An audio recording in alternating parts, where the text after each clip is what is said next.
नमस्कार, स्वागत है आपका एक्सप्रेस एमपीसीजी में और मैं हूं आपके साथ साक्षी। आइए रुक करते हैं इस वक्त की बड़ी खबरों की ओर। प्रदेश के यशस्वी मुख्यमंत्री डॉक्टर मोहन यादव का आंधी पानी जैसी विपरीत परिस्थितियों में नरसिंहपुर जिले के ग्राम मुंगावनी में आगमन हुआ, जहां पर उन्होंने लोकसभा प्रत्याशी फग्गन सिंह कुलस्ते के लिए आयोजित विशाल जनसभा को संबोधित करते हुए कहा कि विपरीत मौसम में भी आप सभी नरसिंहपुर वासियों का प्यार मुझे यहां खींच लाया है। हम भारतीय जनता पार्टी के कार्यकर्ता राजनीति में आराम करने, मौज करने के लिए नहीं, अपितु जनता जनार्दन की सेवा के लिए कार्य करने आए हैं।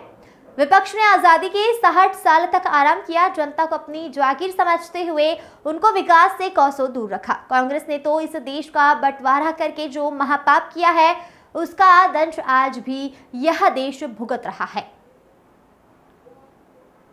आशीष कुमार दुबे की रिपोर्ट। कांग्रेस पार्टी जिसने देश का बंटवारा करके अखंड भारत को खंडित कर दिया, जो कांग्रेस अंग्रेज नहीं कर पाए वो कांग्रेस ने करके दिखा दिया। जो जिस बात की आवश्यकता थी, अरे भाई कोई बात नहीं, आजादी के लिए आप संघर्ष कर रहे थे, इतनी जल्दी क्या था, थोड़े दिन और संघर्ष करते, देश कोई थका थोड़ी था, वो देश थकता भी नहीं। लेकिन जिनके जीवन में सत्ता सब कुछ होती है, जीवन में कुर्सी सब कुछ होती है, वो कभी कॉम्प्रोमाइज नहीं करता। ये उसका उदाहरण सबसे बड़ा था, जिनने मान लिया कि हमारे जीते जी हमको देश आजाद करना पड़ेगा और आजादी के बाद हमको कुर्सी चाहिए, इसीलिए उन्होंने देश का बंटवारा मंजूर कर लिया। बड़े दुर्भाग्य का साथ कहना पड़ेगा, एक निर्णय पूरा देश पे कैसा भारी होता है ये हम सब देख रहे हैं। उस एक निर्णय के कारण से 2-3 आगे जाकर के भारत के जो विभाजन हुए, भारत के विभाजन पाकिस्तान का बांग्लादेश, और देश ने ये कीमत चुकाई कि उस समय लाखों लोग मारे गए, रेल भर भर के लोग आए, रेल में यात्री कोई नहीं बचे थे, कहीं हाथ कटे थे, कहीं सिर कटे थे, कहीं धड़ कटे थे, और जो आए अपने सब कुछ छोड़ करके, उनके साथ भी क्या क्या बीती उल्लेख करने की जरूरत नहीं, क्योंकि आज चेटीचंड का समय है, आज चेटीचंड की बधाई दे रहा हूं। हमने अगर सीसीए कानून लागू किया है तो उस पुराने पाप को धोने का प्रयास किया, जो आपके पुरखों ने कहा था कि देश का बंटवारा हो रहा है और 2 धर्मों के लोग यहाँ रहे, लेकिन अगर आराम से हिंदू लोग रहेंगे, सिख लोग रहेंगे, क्रिश्चियन लोग रहेंगे तो कोई बात नहीं, लेकिन जिस दिन चाहे वो भारत में आ सकते हैं, ये इनने आश्वासन 1947 में दिया था।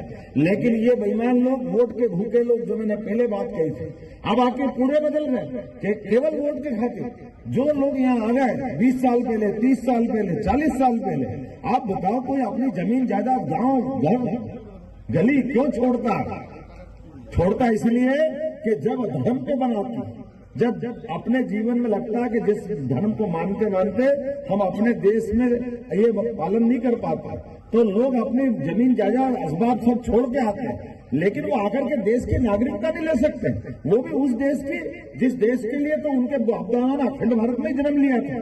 तब तो देश खंडित नहीं हुआ था जब वो भारत के हिस्से में थे। देश का बंटवारा कांग्रेस ने किया, पहले बंटवारा करते हो और फिर आने से भी रोकते हो, उनको नागरिकता नहीं देते हो, ये दोहरा कानून नहीं चलेगा। इसलिए मोदी कहते हैं, मोदी है तो ऐसा कोई अन्याय बर्दाश्त नहीं करेंगे। जोरदार ताली बजाओ माननीय नरेंद्र मोदी जी के लिए, जिन्हें कदम कदम पे कहा कि मैं सरकार अगर चला रहा हूं तो सरकार चलाने के लिए इस टाइप की बातों के लिए मेरे पास समय नहीं है, इस तरह की बातों को सहन करना मोदी के लिए बर्दाश्त नहीं। और केवल मोदी सिंबॉलिक है, लेकिन हर भाजपा कार्यकर्ता की आत्मा ये कहती है कि जहां देशभक्ति का प्रश्न उठेगा, जहां हमारे देश के अंदर ऐसे उमड़ते प्रश्न रहेंगे जिसमें सनातन संस्कृति पे कोई उंगली उठाएगा, हमारे लोग बर्दाश्त करने वाले नहीं है। अरे तुम तो क्या, अंग्रेज के पहले मुगल कई आए और कई गए, लेकिन भारतीय सनातन संस्कृति का बाल बांका नहीं कर पाए।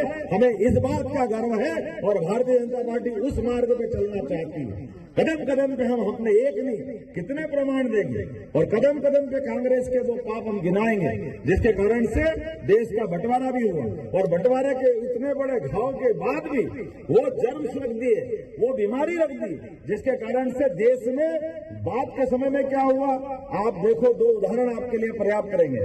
धारा 370, देश की आजादी के साथ, आजादी के पहले भी मुस्लिम लीग के कारण से देश में कितने दर्द सहे थे, लेकिन जान करते एक पूरे राज्य को 370 दे करके मौत के मुंह में ढकेल करके हिंदू मुस्लिम खाई खड़ी करते हुए केवल वोट की खातिर एक पूरा राज्य खतरे में डाला। हमको सबको इसका कष्ट था।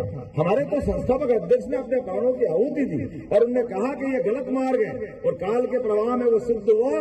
वो गलती जब सुधारी जाई तब तक 40,000 निरपराध लोगों की हत्याएं हुई है। तो उस धारा 370 के कारण हमें गर्व है। हमारे प्रधानमंत्री ने अपनी आंखों के सामने वो निर्णय लाए जब धारा 370 को उठा के बाहर फेंक दिया और सिद्ध कर दिया कि भारत की आत्मा एक है, भारत के सभी राज्य एक है। बोला भारत माता की। हमारे